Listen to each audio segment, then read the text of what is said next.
ஏக இறைவனின் சாந்தியும் சமாதானமும் நம் அனைவரின் மீதும் உண்டாவதாக. எல்லா புகழும் இறைவன் ஒருவனுக்கே. நம்ம தொடர்ந்து போர் நிலவரங்களை பார்த்துட்டு இருக்கோம். இப்போது பல தரப்பிலிருந்து பார்த்தா நேற்று நடந்த ஒரு தாக்குதலுக்கு கடுமையான எதிர்ப்புகள் எழுந்து கொண்டிருக்கு. அதை குறித்து பார்க்கலாம். இன்னைக்கு யஹ்யா சின்வார் அவர்களும் அபு உபைதா அவர்களும் ஒரு அறிவிப்பு கொடுத்திருக்காங்க. அதை பற்றி பார்க்கலாம்.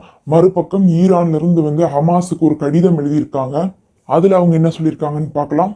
அது இல்லாம மீண்டும் ஒரு வீடியோவை ஈரான் வெளியிட்டிருக்காங்க. அமெரிக்காவுக்கு எதிராக நேத்து தான் ஒன்று விட்டுருந்தாங்க. மறுபடியும் இன்னைக்கும் ஒரு வீடியோ வெளியிட்டிருக்காங்க. அதுல நம்ம என்ன இருக்குது அப்படிங்கிறதை பார்க்கலாம். இன்னும் சில முக்கியமான தகவல்கள் வந்திருக்கு. அனைத்தையும் ஒரு தொகுப்பாக பார்க்கலாம். மறக்காம சப்ஸ்கிரைப் பண்ணிக்கோங்க.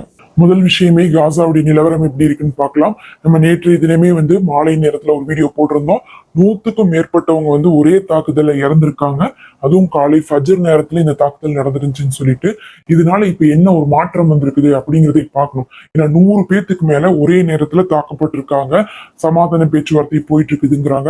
இன்னொரு பக்கம் ஈரானும் லெபனானும் போருக்கு ரெடி ஆயிட்டு இருக்காங்க. இந்த மாதிரியான சூழ்நிலையெல்லாம் என்ன இருக்குன்னு பார்த்தா, மாத்தி மாத்தி எல்லா நாடுகளுமே கண்டனம் தான் தெரிவிச்சிருக்காங்க. 57 நாடுகள் சேர்ந்து OIC மாநாட்டுல இஸ்லாமிக் ஆர்கனைசேஷன்ல இருந்து ஒரு கண்டனம் கொடுத்திருக்காங்க.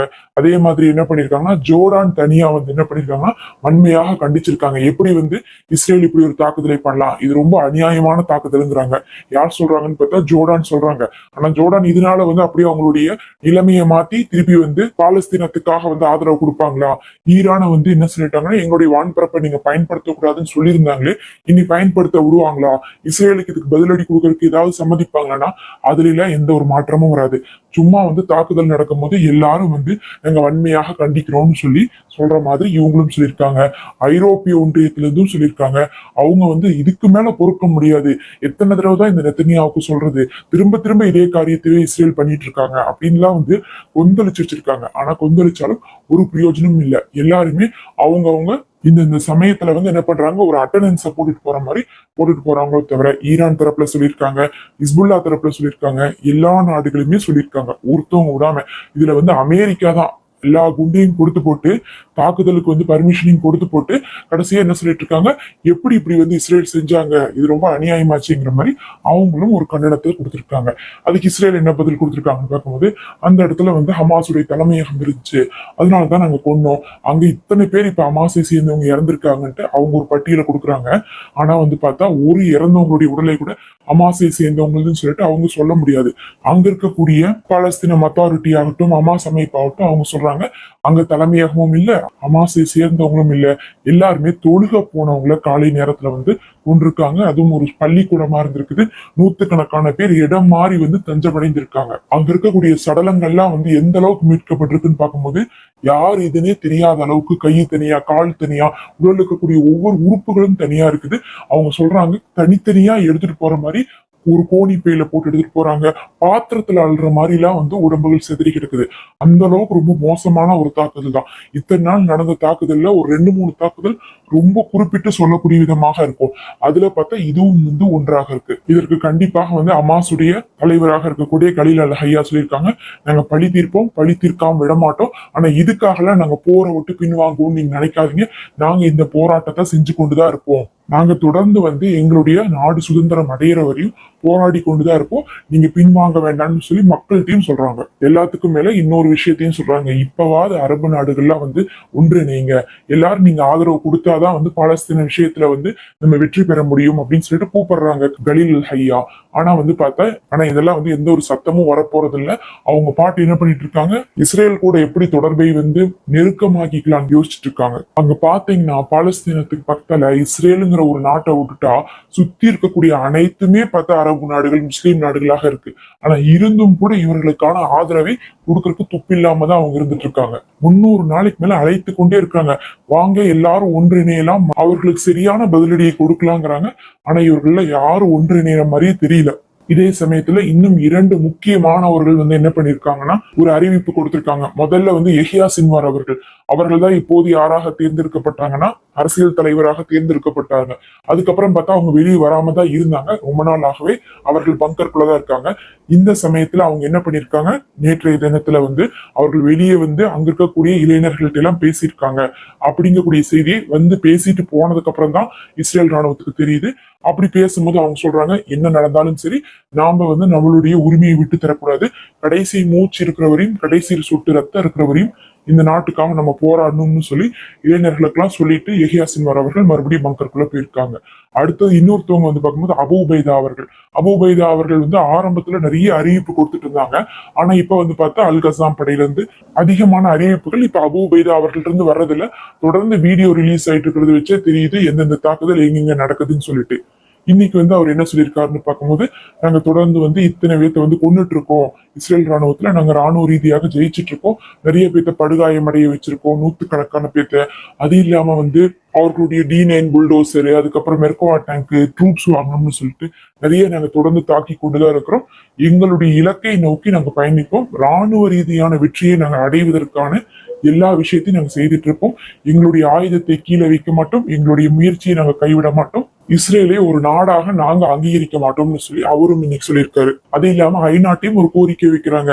இப்படி வந்து மனிதாபிமானமே இல்லாம செய்யறாங்களே, இவர்கள் மேல நீங்க வந்து நடவடிக்கை எடுக்க மாட்டீங்களா? இப்ப கூட ICC எல்லாம் பாத்துட்டு இருந்தா இதெல்லாம் இருக்கிறதுக்கே அர்த்தம் இல்லைன்னு சொல்றாங்க. அடுத்து ஈரான் இப்போது வந்து பார்த்தா ஒரு புது வீடியோ மறுபடியும் வெளியிட்டிருக்காங்க. இப்பதான் ஒரு சில தினங்களுக்கு முன்னாடி 2000க்கும் மேற்பட்ட ஆயுதங்களை வைத்து ஒரு வீடியோ விட்டுருந்தாங்க. இப்ப மறுபடியும் ஒரு வீடியோ வெளியிட்டிருக்காங்க. அந்த வீடியோல வந்து என்ன காட்டுறாங்கன்னா, இப்ப தொடர்ந்து என்ன பண்ணிட்டு இருக்காங்க, இந்த 10 நாளாக போர் வரும் அப்படிங்கிறதுக்காக அமெரிக்கா அவங்களுடைய போர் கப்பலை எல்லாம் கொண்டு வந்து இஸ்ரேலுக்கு ஆதரவாக வந்து ஒவ்வொரு பகுதியிலையும் வந்து வச்சிட்டு இருக்காங்க. ஹார்மூஸ் ஜலசந்தியில வச்சிட்டு இருக்காங்க. அது இல்லாம வந்து புறத்திலுமே வந்து சுத்தி சுத்தி என்ன பண்ணிட்டு இருக்காங்க, அவங்களுடைய ஆயுத கப்பல், போர் கப்பல், விமானம் தாங்கிய கப்பல், தாக்குதல் எதிர்ப்பு கப்பல்னு சொல்லி எல்லாத்தையும் கொண்டு வந்து வச்சுட்டு இருக்காங்க. கிட்டத்தட்ட ஒரு 19 கப்பல்கள் எல்லாம் கொண்டு வந்து வச்சுட்டாங்கன்னு சொல்லிட்டு சொல்லப்படுது. அத்தனை கப்பலையும் வந்து என்ன பண்ணிருக்காங்கன்னா ட்ரோன் வச்சு மேல இருந்து எங்க இருக்கு அந்த கப்பல், என்ன பண்ணிட்டு இருக்குது அப்படிங்கறதையும் வந்து ஒரு வீடியோவா கேப்சர் பண்ணி ரிலீஸ் பண்ணிருக்காங்க. இதுக்கு முன்னாடி இதை வந்து அவங்க பல தடவை பண்ணியிருக்காங்க. இப்ப சமீபத்துல ஹிஸ்புல்லா என்ன பண்ணியிருந்தாங்கன்னா ஐஃபா துறைமுகத்தவே முழுசா பிடிச்சி அமைச்சிருந்தாங்க. அந்த மாதிரி வந்து இவங்க வந்து போர்க்கப்பல்ல எங்க இருக்குது அப்படிங்கறதை புடிச்சு அமைச்சிருக்காங்க. அது மூலமாக அவங்க என்ன காட்டுறாங்கன்னா, நீங்க எங்களையே அங்கிருந்து தாக்கலாம்னு நினைக்கிறீங்க, நாங்களும் உங்களை வந்து அடையாளம் கண்டுதான் வச்சிருக்கோம், எங்கனாலையும் திருப்பி அதே இடத்துல தாக்குதல் செய்ய முடியும் அப்படிங்கிறதுக்காக புடிச்சு காட்டுறாங்க. கிட்டத்தட்ட வந்து ரொம்பவே பக்கத்தால புடிச்சு காட்டுறாங்க. அப்படியே கப்பலுக்கு நேரெதிராக மேல இருந்து ட்ரோன் வந்து கேப்சர் பண்ணிருக்கு. இதை கூட கண்டுபிடிக்காம அங்க இருக்கக்கூடிய கப்பல்கள் இருந்து கொண்டிருக்குது. அவங்களுடைய எல்லா கப்பல்லையுமே வந்து ட்ரோன்கள் வந்து அதை சுட்டு வீழ்த்தக்கூடிய ஃபெசிலிட்டி வச்சிருப்பாங்க. எப்படி அயன் டோம் இருக்கோ அந்த மாதிரி வந்து எல்லா போர்க்கப்பல்லையும் அது இருக்கும். அதனால ட்ரோன் வந்து அவங்க சுட்டு வீழ்த்தி இருக்கணும். அது கூட கண்டுபிடிக்காம அந்த கப்பல் இருக்கிறது மூலமாக எந்த அளவுக்கு அவங்களுக்கு பலவீனமாக இருக்குது அப்படிங்கறதை வந்து இன்னைக்கு காமிச்சிருக்காங்க. மறுபக்கம் இஸ்ரேல்லயே வந்து இன்னைக்கு முக்கியமாக ராணுவத்தை சேர்ந்தவர் சொல்றாரு, அயன்டோம் அப்படிங்கிறது உலகத்தை ஏமாத்துறதுக்காக வச்சிட்டு இருக்கிறது தான். பார்க்க போனா பெரிய பிரயோஜனம்லாம் ஒன்றும் கிடையாது. ஈரான் எங்களை முதல் தடவை தாக்கிய போது அந்த அயன்டோம் ஒரு விஷயத்தை கூட சுட்டு வீழ்த்த முடியல. எல்லாமே அமெரிக்காவாகட்டும், ஜோர்டான் ஆகட்டும், அவங்க எல்லாம் சுட்டு வீழ்த்தினதுதான். அது இல்லாம வந்தது எல்லாமே வந்து பார்த்தா தாக்கிதான் இருக்குது. எதையுமே இவங்களால சுட்டு வீழ்த்த முடியல. இந்த அயன்டோம் ஒண்ணு வச்சுட்டு உலகத்தையே இவங்க ஏமாத்திட்டு போய் சொல்லிட்டு இருக்காங்களோ தவிர அதை வச்சு இஸ்ரேலுக்கு எந்த ஒரு பாதுகாப்பும் இல்லைன்னு சொல்லிட்டு வெளியிட்டு இருக்காங்க. இது இல்லாம ஒரு 2-3 வீடியோக்கள் வந்திருக்கு. ஒண்ணு அல்கசாம் படை வந்து ஒரு 3 நிமிஷத்துக்கு மேல ஒரு வீடியோ விட்டுருக்காங்க. உள்ளக்குள்ள இஸ்ரேல் ராணுவம் வருது, அதை அப்படியே வந்து மேல இருந்து கேப்சர் பண்றாங்க. இந்த பக்கம்லாம் வந்திருக்காங்கன்னு பார்த்து அவங்க அத்தனை பேத்தையுமே சுத்தி வளைச்சு ஒரு படையவே தாக்குற மாதிரி ஒரு வீடியோ வெளியிட்டு இருக்காங்க. இன்னொரு பக்கம் ஹிஸ்புல்லா அவங்களுடைய தொடர் வான் தாக்குதலை வந்து காட்டுறாங்க 1 நிமிஷத்துக்கு மேல. ஆனா அயன்டோம் அங்க வந்து என்ன பண்ணிட்டு இருக்குன்னு தெரியல. போகக்கூடியது எல்லாமே வந்து கரெக்டா துல்லியமா தாக்கப்படக்கூடியது மாதிரியான காட்சிகள் இருக்கு. அதுலயும் வந்து அவங்களுடைய உளவு தகவல் இருக்கக்கூடிய ரேடார் மையங்கள், உளவு தளங்கள் இதெல்லாம் வந்து தாக்கப்படக்கூடிய காட்சிகளை அவர்களும் வெளியிட்டிருக்காங்க. அதே போல IRGC படையுடைய கமாண்டர் என்ன பண்ணிருக்காங்கன்னா ஒரு லெட்டர் எழுதியிருக்காங்க ஹமாஸுக்கு. அவங்க என்ன எழுதுறாங்கன்னா, நாங்க உங்களோடு இணைந்து உங்களுக்கான சுதந்திரத்தை மீட்டு தருவோம், இந்த தடவை நம்ம பழி வாங்காம விட போறது இல்ல, அதுலயும் வந்து ஹனியா அவர்கள் கொல்லப்பட்டாங்க, நம்மளுடைய தலைவர், அதற்கும் சேர்த்து நம்ம கண்டிப்பாக வந்து பழி தீர்ப்போம் அப்படிங்கிற மாதிரிலாம் சொல்லி அவர் ஒரு லெட்டர் எழுதி ஹமாஸுக்கு அனுப்பியிருக்காங்க. அது மூலமா அவங்க வந்து ப்ராமிஸ் பண்றாங்க, நாம வந்து இந்த தடவை ஒன்றாக சேர்ந்து பாலஸ்தீனத்தை சுதந்திரம் அடைய வச்சிடலாம், அதுவரையும் இந்த சண்டையை நாங்க நிறுத்த மாட்டோம்னு சொல்றாங்க. IRGCயும் ஆயத்துல்லா குமேனி அவர்களும் வந்து உறுதியாக இருந்து கொண்டிருக்காங்க. ஆனா அங்க இருக்கக்கூடிய புதிய ஜனாதிபதி இப்ப வந்து பெசக்சியன் தேர்ந்தெடுக்கப்பட்டாரே, அவர் மீதுதான் வந்து நிறைய வந்து கருத்துக்கள்லாம் முரண்பாடாக வந்து கொண்டே இருக்கு. ஏன்னா அவரு தான் வந்து இந்த தாக்குதலுக்குலாம் இன்னும் வந்து அனுமதி கொடுக்காம இருந்துட்டு இருக்காங்க.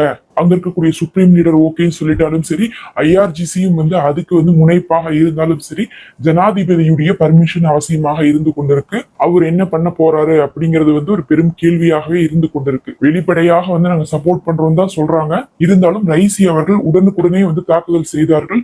ஒரு தைரியமான ஒரு அட்டாக் பண்ணியிருந்தாங்க ஈரான்ல இருந்து. ஆனா அந்த மாதிரி வந்து பெசக்சியன்ட்டை எதிர்பார்க்க முடியுமா அப்படிங்கக்கூடிய கேள்வி வந்திருக்கு. ஆனா பொறுத்து இருந்துதான் பார்க்கணும். ஏன்னா சமாதான பேச்சுவார்த்தைக்காக இவர்கள் அமைதியா இருக்கிறாங்களா, இல்ல பொருளாதார பிரச்சனைக்காக பயந்து இருக்காங்களா அப்படிங்கறதை பார்க்கணும். இதெல்லாம் தான் முக்கியமான செய்திகள். நம்ம அடுத்த ஒரு காணொலியில இன்னும் சில தகவல்களோடு சந்திப்போம்.